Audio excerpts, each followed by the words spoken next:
What's going on, everybody? This Afro think tank.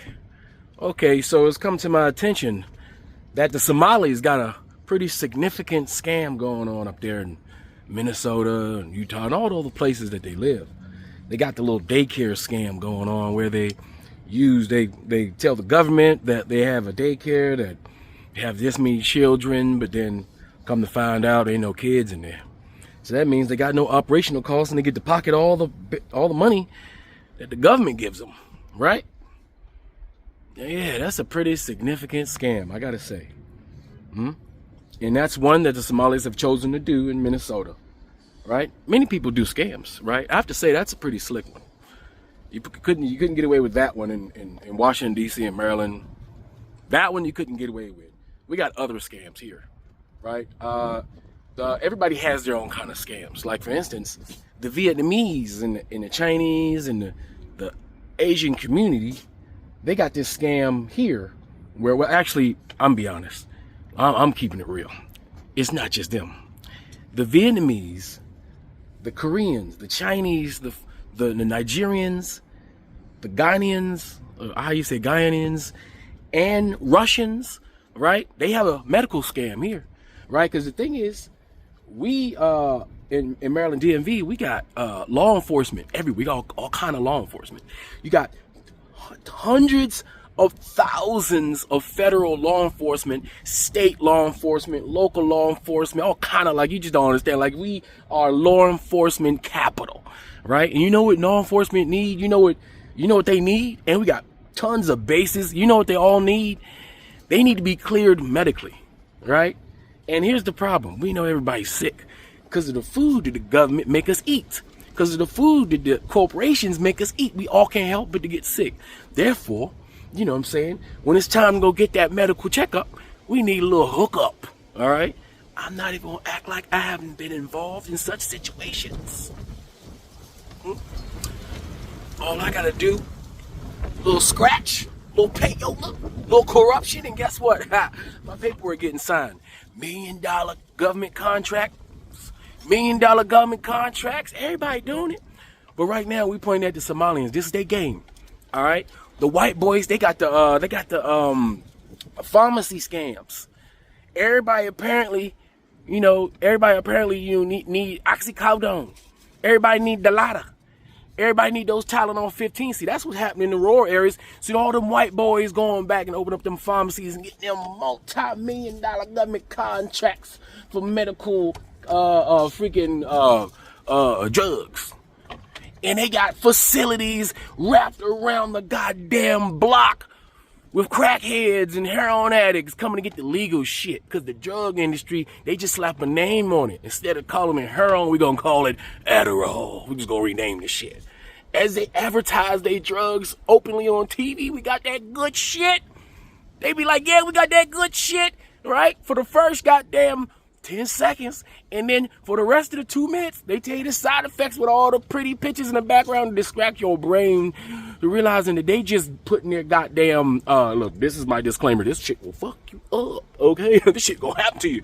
So we got scams happening everywhere. And I'm glad to see some of you guys getting a little upset about it. I'm gonna be honest, man. If you get caught with a big ass scam like that, you gotta pay the price. I mean, you doing a crime, you gotta pay the price. Good scam, Somalis. Hey, that's a good one.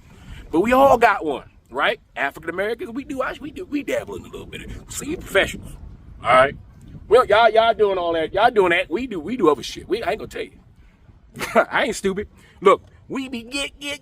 I ain't gonna tell you our shit. All right. Y'all getting caught. We ain't getting caught. All right. And plus, we got the right to do what the fuck we want anyway. It's all our shit. All this goddamn American wealth is built off the black of my ancestors, backs of my ancestors. Therefore, if I gotta get my own reparations from the government, I'm gonna do it. All right. First of all, listen, fair is fair.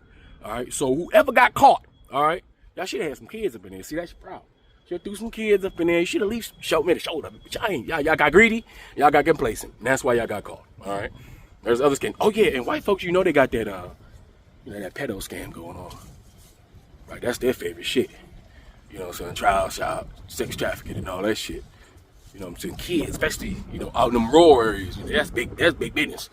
Right, but right now everybody mad at you, Minnesota, okay? Because this gives white folks, the racist ones, an opportunity to be able to come down on you black folks without being called racist. Finally, you done gave them some shit to talk about because you got caught. All right, so you're going to get it. All right, that's just what's going to happen. When we get caught, when black folks get caught, them white folks, every goddamn right-wing goddamn podcast are going to be like, you see, that's what I'm talking about. They're going to use you as an example. You're no longer the model citizen. You're now an example of what they're supposed to be afraid and scared of and fight against. You see how that works? Right-wing loves this type of shit. But let's see if they keep the same energy, because they say they don't want their money stolen. So, okay, this is supposed to be government money, your money, the money we pay into in the tax system as the government rapes us, right? So, is it because y'all scamming and y'all Somali, because y'all black? You think that's what offends them? You think they're actually, they don't like getting their money stolen? You think they are finally just like had enough about getting their money stolen from people? Huh? You think that's what it is? You think they're going to keep the same energy when somebody else steal their money? Because currently, right, y'all done got a good little lick off for us, couple billion. You know what I'm saying? But so you think that $1 billion, that's the number that it takes in order for America to get mad at an individual group of people for stealing money? What do you think they want? Do you think they want something to happen? Maybe a little restitution? Maybe a little reparations? Maybe a little justice? So you think that's fair? So do you white folks believe it's fair that when you steal something from somebody and you get the benefit from it, y'all believe that the people who stole, the group of people, because y'all right now, y'all talking about the Somali community. Y'all plastering the entire Somali community based off what a few Somalis have done. I mean, right now, that's what you're doing. You're saying the Somali community is a problem because they have, for years, have been stealing from you, the person, and you want something to happen about it. So you saying that when a group of people steal something from you, even if years done passed, it's been happening for years, you saying restitution should still be paid, reparations should still be paid, right? Keep that same energy. So is that just good for you, or is that good for everybody? Is this your universal morals that y'all always talk about when y'all talking about y'all got them morals and family values and community values? So if this is one of your community values that you guys hold hard, to be a upstanding citizen, follow the law, pull yourself off from your bootstraps, don't steal, always tell the truth. If that's the case, then that means if you were upset about the Somalis doing this, you should be upset about anybody else doing exactly the same thing. You should want restitution for them as well. Okay, so if you guys are finally upset about people stealing shit, and you think that people should get restitution and reparation for the things that have been stolen from them and their people, from the people themselves in general, right? And that we should hold the entire community accountable for the things that those individuals have done that just happen to be Somali. That means it was good for the goose, was good for the gander. It should be a universal law. And because you want us all to assimilate, we should all have the same mindset as you, and we should hold everybody accountable to the same standard. All equal playing field, right? Because it's America, right? So everything's equal, right? Because racism doesn't exist, right? So everything's equal, right? So that means keep the same energy by the time you get to the end of this video. Anyway, that's all I gotta say. It's Afro Think Tank. Learn something, teach something. I'm out.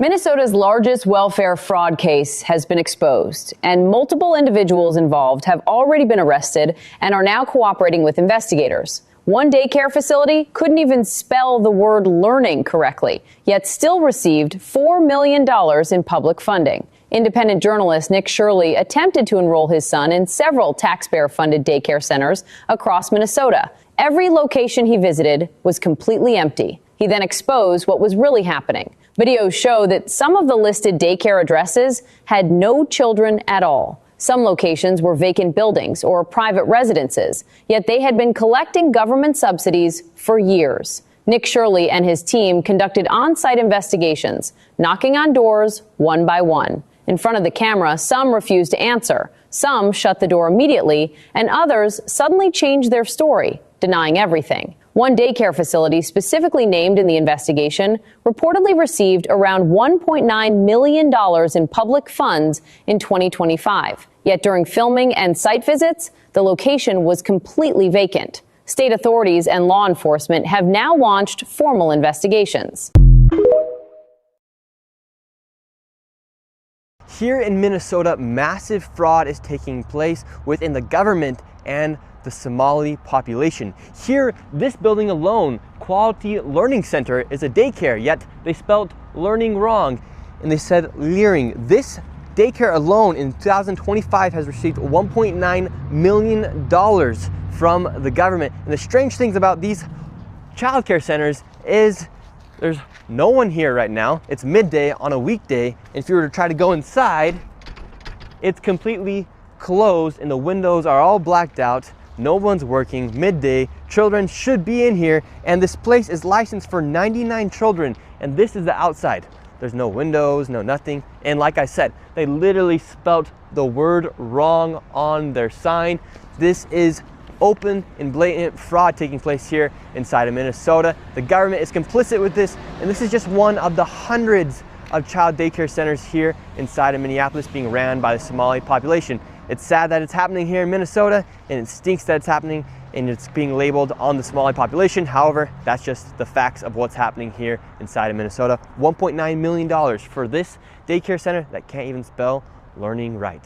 How long do you think it would take to steal hundreds of millions of dollars? Because that is at the heart of what's happening in Minnesota.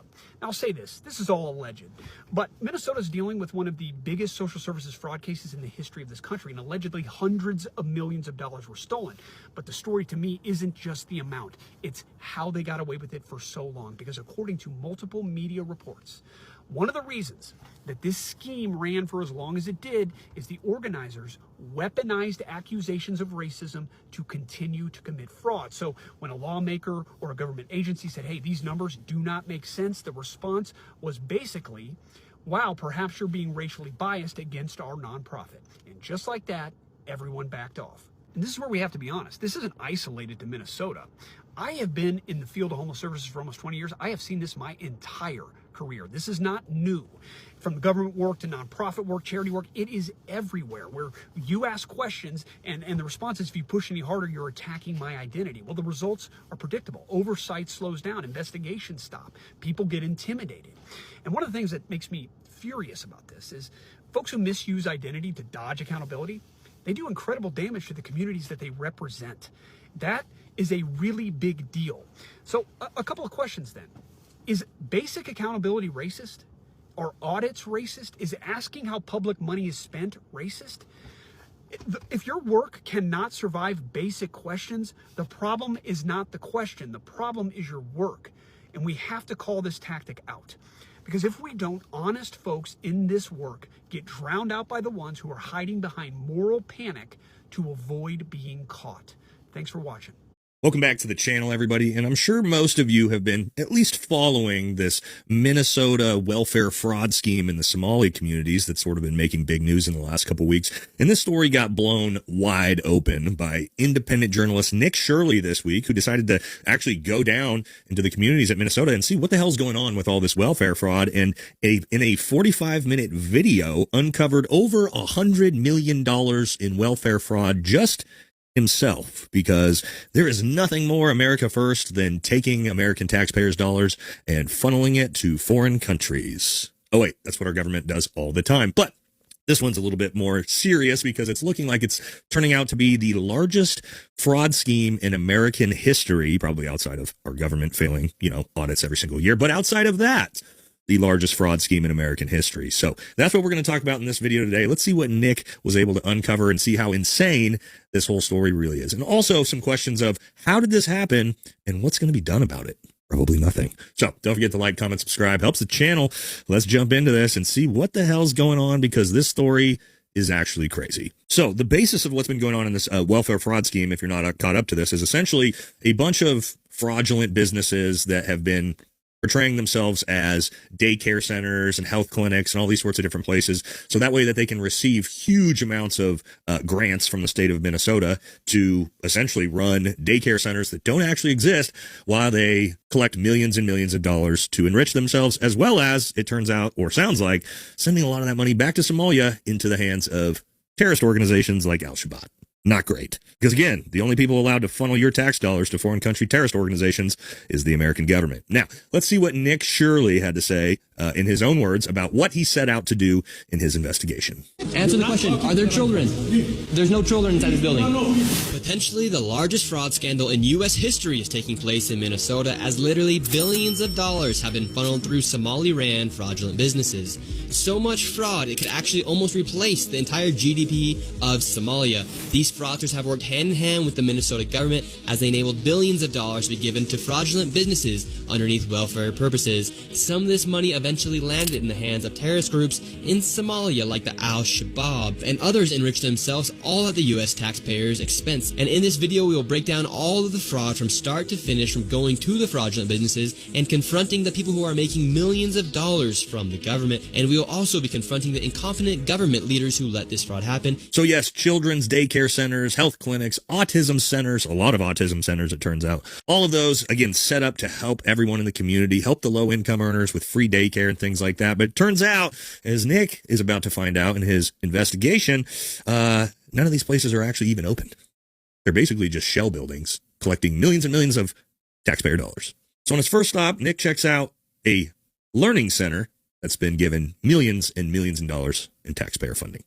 In Minnesota, massive fraud is taking place within the government and the Somali population. Here, this building alone, Quality Learning Center, is a daycare, yet they spelled learning wrong, and they said leering. This daycare alone in 2025 has received $1.9 million from the government. The strange things about these childcare centers is there's no one here right now. It's midday on a weekday, and if you were to try to go inside, it's completely closed and the windows are all blacked out. No one's working. Midday, children should be in here, and this place is licensed for 99 children, and this is the outside. There's no windows, no nothing, and like I said, they literally spelt the word wrong on their sign. This is open and blatant fraud taking place here inside of Minnesota. The government is complicit with this, and this is just one of the hundreds of child daycare centers here inside of Minneapolis being ran by the Somali population. It's sad that it's happening here in Minnesota, and it stinks that it's happening and it's being labeled on the Somali population. However, that's just the facts of what's happening here inside of Minnesota. Yes, so they couldn't even take the time or just a little bit of that $2 million they fraudulently corrected to spell the sign right. And this has raised a lot of controversy back and forth from both sides. Okay, a lot of people saying this is an Islam problem. A lot of people on the other side saying, no, Nick Shirley and people like this are just Islamophobes. And yo, this adds a whole new layer to our reparations claim. This government didn't just steal from us through enslavement and by confiscating over 12 million acres of land in the 1900s, which would account to the theft of over 90% of our land, but they also stole over $600 billion through unfair taxes right after slavery. So starting in the late 19th century and early 20th century, this is what they would do. They would artificially inflate our property tax value estimates and subsequently overcharge us.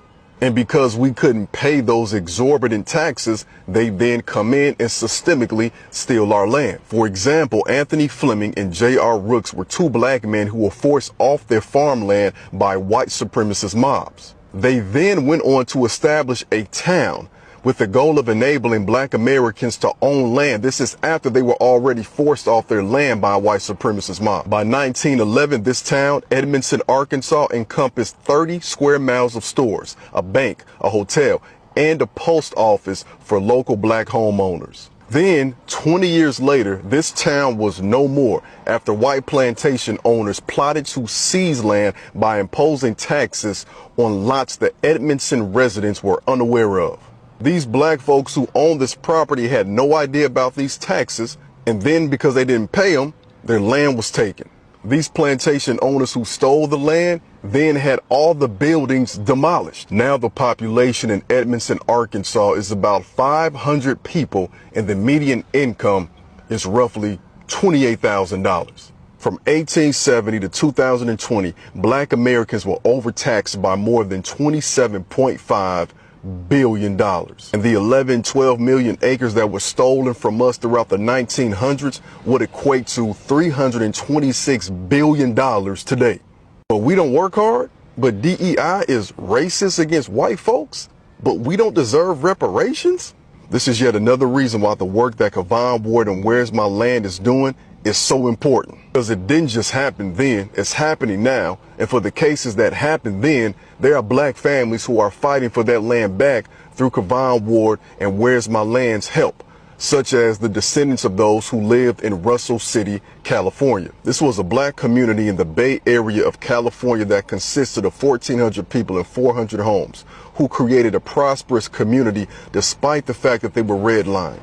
Yet and still, they have their land stolen through eminent domain laws. But their descendants are resisting and fighting back. That's why it's of the utmost importance that we support people like Yvonne Ward and her organization, Where's My Land, as they do this work. Because it's still happening, y'all. And an apology just ain't enough. This is interesting. I guess the U.S. government has stole over $170 billion from Native American trust funds. The money comes from these purple dots. These are Native American lands. The money comes from like logging, oil, or mineral exploration in these Native American reserves. The trust fund was set up over 100 years ago. The person that noticed this was a Native American woman who then sued the American government in court, and they settled for like $3 billion. This was in like 2008. So with their scheme in danger of being exposed, the elites were forced to think on their toes, and they hatched a plan to intervene by creating the myth of the welfare queen. A devious woman who scammed the system, who made her living by playing the victim. She built a fortune off government assistance while others worked hard to eke out an existence. And to make her image less abstract, they decided that they would make her black. So a working class united by the struggles they face could now be easily divided by race. And so even though welfare fraud was rare and most support was for elderly and disabled care, the blame was shifted with the flip of a switch. The poor were framed for the crimes of the rich. Whereas before they were looked at with sympathetic eyes, now they were seen as the ones to despise, as the lazy, entitled, dependent, and deceitful, who stole from the mouths of hardworking people. For the elites, the plan worked better than expected. Not only did they get all the blame deflected, but social programs that helped those in need were now unpopular and easier to bleed.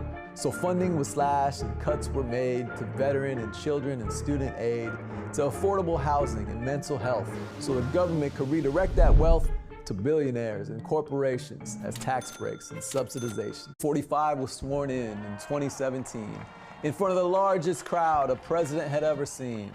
And with his pledge to disturb and disrupt, the elites became worried their jig would be up. But once he took power and made his plans clear, turned out the elites had nothing to fear. The new president wasn't here to put an end to their game. He just wanted to give it a new name. You see, for years, he, just like his rich friends and neighbors, gave money to politicians in exchange for favors. But then he thought, instead of having to pay someone else, what if I just became the politician myself? That way, I could be the one making the laws that benefit my interests and further my cause. But he let the others know they could rest assured that things would still be the same as before. You'll still get your tax cuts, you'll still get your wars. You can still scratch my back and I'll still scratch yours. But wouldn't your supporters catch on, they asked? Well, not if we never give them the chance. They won't notice their jobs being outsourced if we keep them focused on transgender sports. They won't think about the minimum wage if there's immigrant crime on their Facebook page. And while they're stuck on DEI or CRT or some other group of letters that come in 3, you and I will be left alone to redistribute what little they own. And with that, they breathed a sigh of relief. They were worried their old buddy had turned a new leaf. But now that everyone was on the same page, they can move their plan to its ultimate stage. With the people perpetually divided and distracted, their hard-earned money continued to be extracted. To the hands of the few, from the hands of the many. From those without enough to those with plenty. $50 trillion by the year 2020. And they won't stop till they have every penny. They'll take from the hungry, they'll take from the yearning, they'll take by slashing and cutting and burning. They'll take from the sick, they'll take from the dying. They'll take by delaying, they'll take by denying. They'll take from grief, despair, and pain, and they'll take without guilt, discretion, or shame. Money and power have been in bed so long that now they do it with the lights turned on. And once there's nothing left to be taken, and all hope has been forsaken, and every piece of this country's been bought and sold, maybe their story will finally be told. Maybe their tale will finally be heard, and they'll get the recognition they rightly deserve. Look, the Trump administration is stealing money from victims of crime, and I don't know how or why this story isn't being more widely reported by the media. Once you hear this, it's going to enrage you. But before I start, I humbly ask, because I can't, I know people in the media and I can't get this out. I humbly ask that you like, comment, and share this video, engage any way you can, and maybe the story will land somewhere where someone will share it. And of course, this is about Donald Trump's pardons, which, you know, the media wants to talk a lot about the pardons, but they don't say anything about the victims and the restitution, that they are no longer going to be paid because of these pardons. Donald Trump is getting money for pardons, and the victims are not having to be paid restitution because they're being relieved of that obligation as well. And one story here is Paul Walzak, the Florida, you know, nursing home executive, which stole $11 million from his employees' paychecks to live his luxurious lifestyle, to buy a yacht, among other things. He pled guilty to this. He was ordered to serve 18 months in prison and pay $4.5 million in restitution back to his employees. He no longer has to do that because his mother paid for $1 million plate at Mar-a-Lago, and 3 weeks later, full pardon, no restitution, no nothing. Because Donald Trump needs that $1 million more than those nursing home employees need their money back that was stolen from them. His mother, by the way, is the same person that worked with a group of people that worked really hard to publicize the theft of Ashley Biden's diary. Yeah. This number is going to shock you. Let me find this right here. DOJ attorney Liz Oyer estimates that Trump's pardons have cost taxpayers and victims of crime over $1 billion in restitution. $1 billion taken from taxpayers and, more importantly, victims of crime. Money they are owed due to being a victim of crime. And this is largely because they're bypassing the normal process for pardons or clemency. Instead of going through the office of the pardon attorney, they're going straight to Donald Trump. They're going straight to Donald Trump. Wow. So they're securing these pardons through back channels. The restitution obligations, which don't always go away with pardons, they do here. Yeah, they do here. Leaving the victims of crime without any restitution, without any of the money they're owed, because Donald Trump would rather have that $1 million. Because he needs it. He needs it.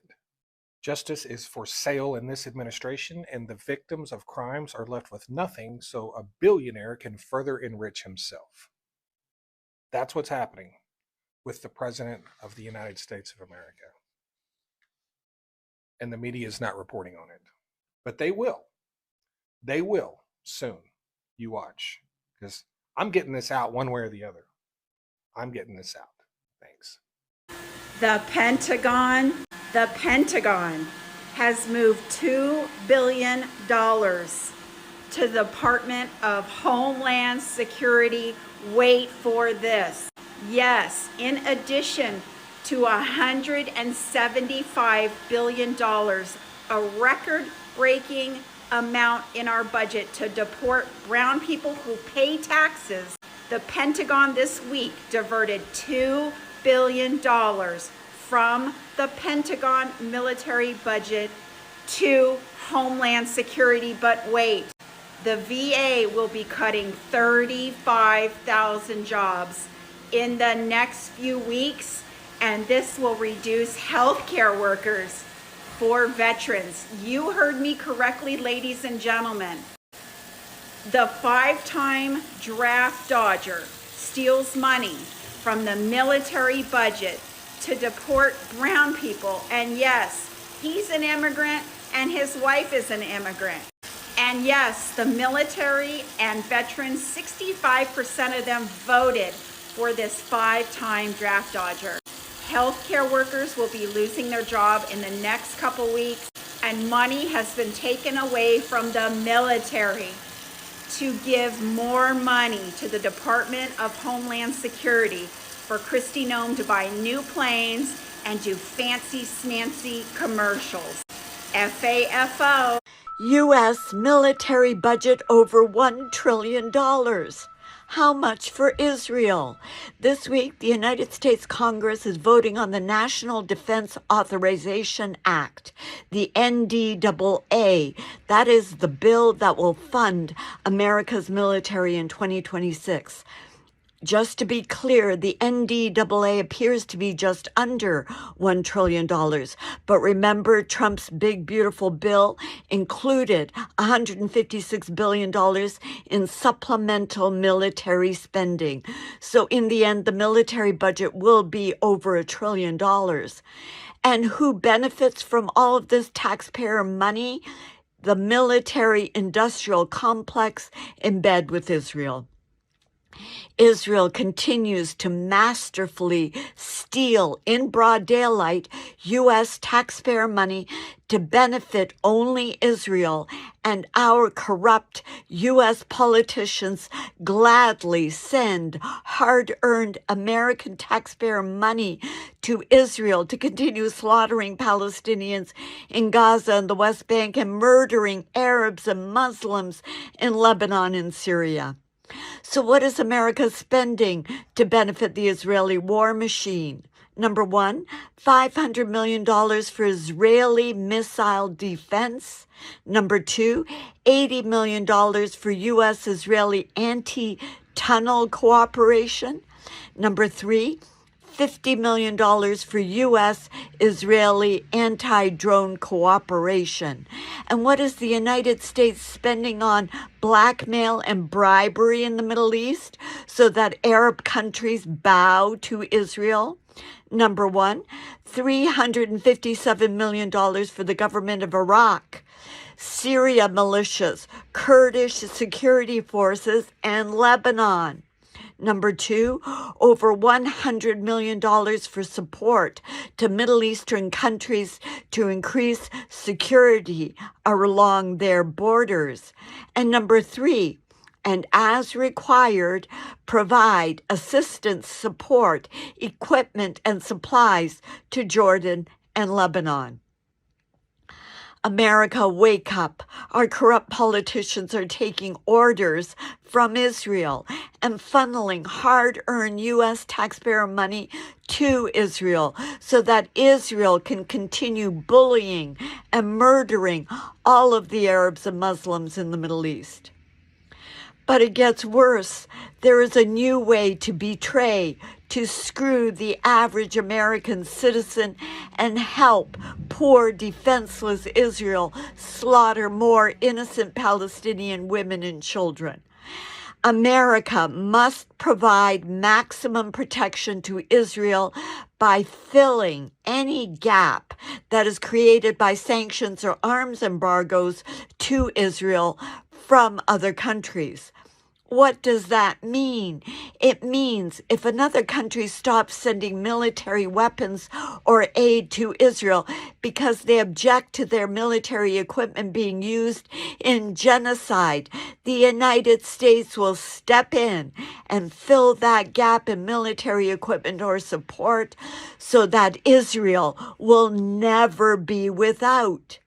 See page 1269, section 1706 of the 3086-page NDAA.